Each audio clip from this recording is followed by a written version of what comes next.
What up, YouTube Live? This is Rama Screen covering movies, TV, and entertainment. Uh, I just did a video, live stream video, not too long ago today. My reaction to FCC killing net neutrality. They voted to kill it. So you can watch that video here. I've expressed my sadness, disappointment, and anger about it. But now I want to talk to you about the other big news that happened earlier this morning before the FCC, went evil. And the big news that happened this morning when we got up in the morning was Disney has confirmed and has announced that they will be buying 21st Century Fox assets for, let me read the press release here, for $52.4 billion in stock. So this I guess the word I'm looking for is reaffirms Disney's prowess in the entertainment industry and media. I always joke around, I say, oh, the world is going to be divided between three ruling powers: Disney, Apple, and Google.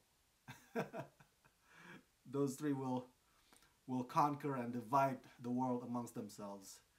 I don't know if that's a good thing or a bad thing, but let me read to you furthermore from the press release that Disney gave out today.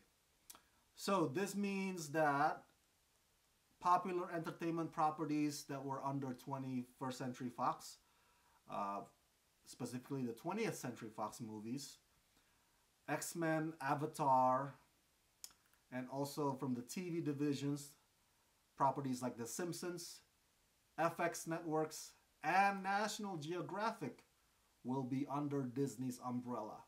I was like, whoa! I mean, I could totally understand Avatar being part of Disney now because there's going to be that Avatar theme park that will open at Walt Disney World's Animal Kingdom in Florida. So that is not too much of a far stretch, when this news happens, like, of course, Avatar being part of Disney, that's fine. But The Simpsons as part of Disney, that is insanity. We've watched The Simpsons for more than 2 decades now, and one of the things that is burned in our memory is that logo, the 20th Century Fox television logo, at the end of every episode. So now that's not gonna be the case anymore. I guess it's gonna be Disney logo. It's gonna take some time adjusting to The Simpsons being a Disney property. So what does this mean for The Simpsons The Ride at Universal Studios? Are they gonna, I don't know, transfer that into the Disney's theme park or integrate it into the Disney's theme park? That means Universal Studios would have to bring back my old favorite ride, Back to the Future, and I would not mind that at all. So yeah, FX Networks. We're talking about shows like Basket, The American, The Americans, right? Yeah, there you go. The Americans, Better Things, shows like that. And even the anthology series like American Crime and Feud. Man, those all will be under Disney. That is insanity. All right, so let me read to you some more here.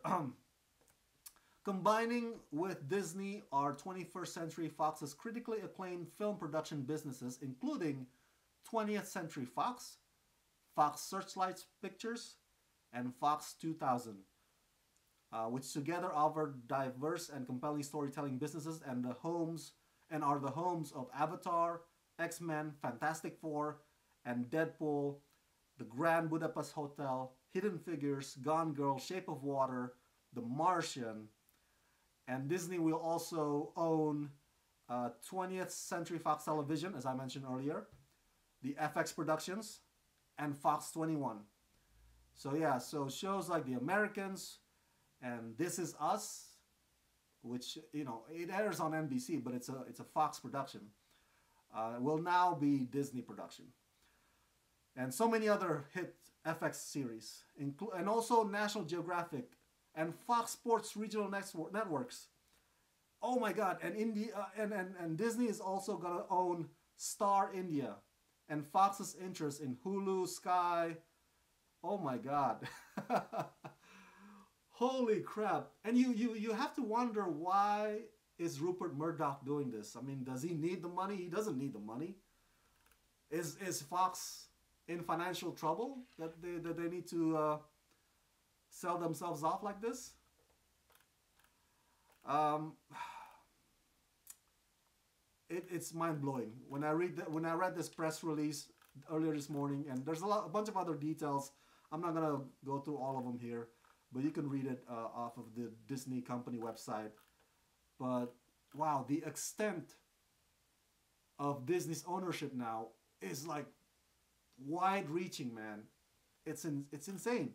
Insane is the word that you can use, that you can only use to describe this acquisition. Um, let's see. The acquisition is expected to yield at least $2 billion in cost savings from efficiencies realized through the combination of businesses, and to be accretive to earnings before the impact of purchase accounting for the second fiscal year after the close of the transaction. So there's a bunch of accounting languages and accounting jargons going on in this press release. Okay, so my reaction is, number one, that is insane. And I've said that a few times in this video. Number two, the first thing that usually happens whenever there are acquisitions, unfortunately, there will be layoffs. That's usually what happens when a company buys out another company. Unfortunately, okay, I don't take pleasure in letting you know this, but unfortunately this means that people will lose their jobs, specifically within Fox, because Fox is the one that's getting bought out. Because there will be integration, there will be restructuring of management, there will be offices that Disney Disney will do a full review of what they just, or what they are acquiring. And they'll be like, okay, we don't need this, we don't need that, or we can just assign this guy to head these two offices together, and so stuff like that.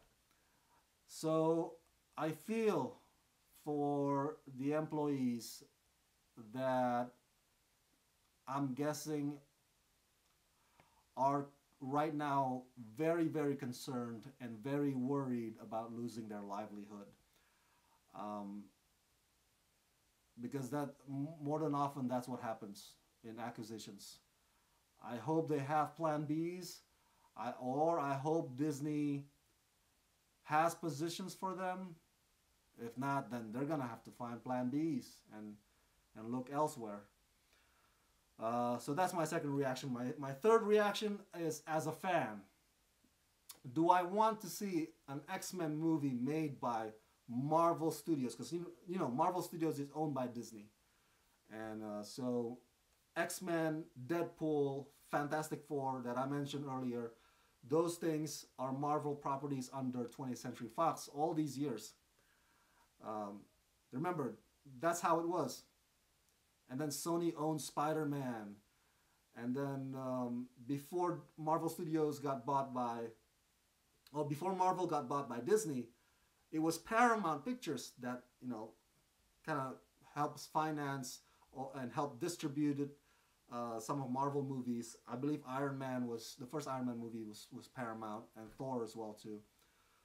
So now X-Men, Fantastic Four, and Deadpool will be under Disney. And am I stoked about that? Yeah, I think so. I think so. If only they had done this part earlier, I would have loved to see Hugh Jackman as Wolverine in an MCU movie. Interacting with Tony Stark and Thor and Hulk. That would have been lovely to see. I mean, As you know, Hugh Jackman has now officially retired from his Wolverine role. Um, Logan was his final movie. So maybe we can keep our fingers crossed and hope that this acquisition will change Hugh Jackman's mind, and maybe he'll be like, oh, you know what? I would love to experience what it feels like being Wolverine under Disney and MCU umbrella. Maybe I should come back and reprise my role again. Who knows? But right now I'm not holding my breath. Fantastic Four. Okay. I think I've said this to you guys before. Fantastic Four, after two attempts, right, under Fox, the one with Chris Evans and then the one with Michael B. Jordan, two failed attempts, I should say. Maybe Fantastic Four is one property that should never be adapted to the screen or for the screen. Maybe that is one group of characters that should just stay on the pages, because I don't know, man. Every time they tried, it gets lost in the adaptation. You know, something always happens, and we the fans get a or two terrible Fantastic Four movies. So can MCU or Disney save Fantastic Four and make it decent for once with a brand new, set of actors or a new story, new screenwriters? I don't know. I don't know. Again, I'm not holding my breath on that one either. X-Men, though, X-Men is a tricky one, because that is one Marvel property that actually has done quite successful, that franchise, within Fox all these years. Unfortunately, most of those movies are helmed by Bryan Singer, who, as we know now, is a bit of a dick. He did not even show up to work for his new project, the Queen band biopic, Bohemian Rhapsody, and there has been sexual allegations against him. So, but despite that, fact of the matter is, X-Men property has been quite successful for 20th Century Fox all these years, all those X-Men movies, and the one that's coming up is X-Men Dark Phoenix, which is sort of like a reboot of X-Men 3, focusing on Jean Grey. So my question is, will Dark Phoenix be the first X-Men movie to be distributed by Disney? Who knows? And will the inclusion of X-Men to MCU, Marvel Cinematic Universe, will this result in them being part of Phase 4? So that's my other question. There's so many questions that I'm sure you have as well. Let me know if you can't think of it right now, and it comes across to you later. Make sure you share them in the comment section below. Before I end this video, I want to share with you also what Disney's head honcho Bob Iger also said today in a meeting. And I quote, "Deadpool clearly has been and will be Marvel branded, but we think that there may be an opportunity for a Marvel R branded, as in rated R, for something like Deadpool, as long as we let the audiences know what's coming. We think we can manage that fine." Okay, so Bob Iger's comment there is in response to the other question, in addition to the gazillion questions that I just presented you. The question of, okay, Deadpool is rated R. You cannot do Deadpool PG-13, okay? It would not do it the character justice. It has to be rated R, and it's been proven from the first movie that it was successful as a rated R movie. So Disney and rated R. Okay, so in the past, Disney has distributed more, how I should say, they have distributed movies that are targeted to adult audiences and mature audiences and darker tones, and they release those not under Walt Disney Studios, but under their distribution label called Touchstone. Are you familiar with Touchstone? So Touchstone is the force behind, let's see, okay, M. Night Shyamalan's movies, Unbreakable, The Village, those are Touchstone. The Sixth Sense, I think, was Touchstone as well. Fright Night. Fright Night. Remember the remake with Colin Farrell and Anton Yelchin? I attended the press screening of Fright Night in 2011 at Walt Disney Studios. And it was just like so kind of, I felt kind of weird. It's like, oh, this is a rated R movie, and I'm in a theater inside Walt Disney Studios in Burbank. It's not every day. It's not every day this happens. So they have released, adult-centric movies through Touchstone Pictures label. I'm not sure if that's what the plan will be for Deadpool movies, including the upcoming Deadpool 2. Bob Iger did not specify that today, but that is one possibility that could happen through that label. So yeah, R-rated Marvel movies under Disney, under MCU. You know what? I'm cool with that because hey, The Punisher, the Punisher series that's on Netflix, that's Marvel Television, and that's rated, well, that's TVMA if you want to be correct about it. TVMA is a version or a TV version of rated R, and they don't hold back on the violence, on the graphic violence. So it is possible. So, but it's gonna take time adjusting to. That's for me, I'm press, so I go to press junkets, I go to press screenings. It'll be so weird at first if I get invited to the next X-Men movie press junket and the invite comes from Disney, or that the Disney will hold the premiere at El Capitan. It's gonna be so new. It's gonna be a new experience to many of us, and to you too, as the fans. Is this a good thing or a bad thing? What do you think? Share your thoughts in the comment section below. If you can't do the super chat right now, I totally understand, but let me know. Do you think it's a good thing? Do you have confidence that X-Men, Fantastic Four, and Deadpool, and The Simpsons, and the FX networks, do you have confidence that those things will be, in good hands, will still thrive under Disney? Do you have confidence that that will happen? All right, so I'm throwing the question to you. It's quite the big news today.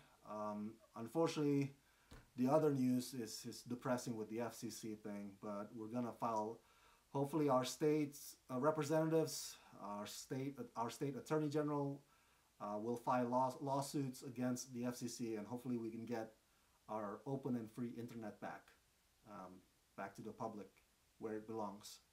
All right, guys, let's rock this.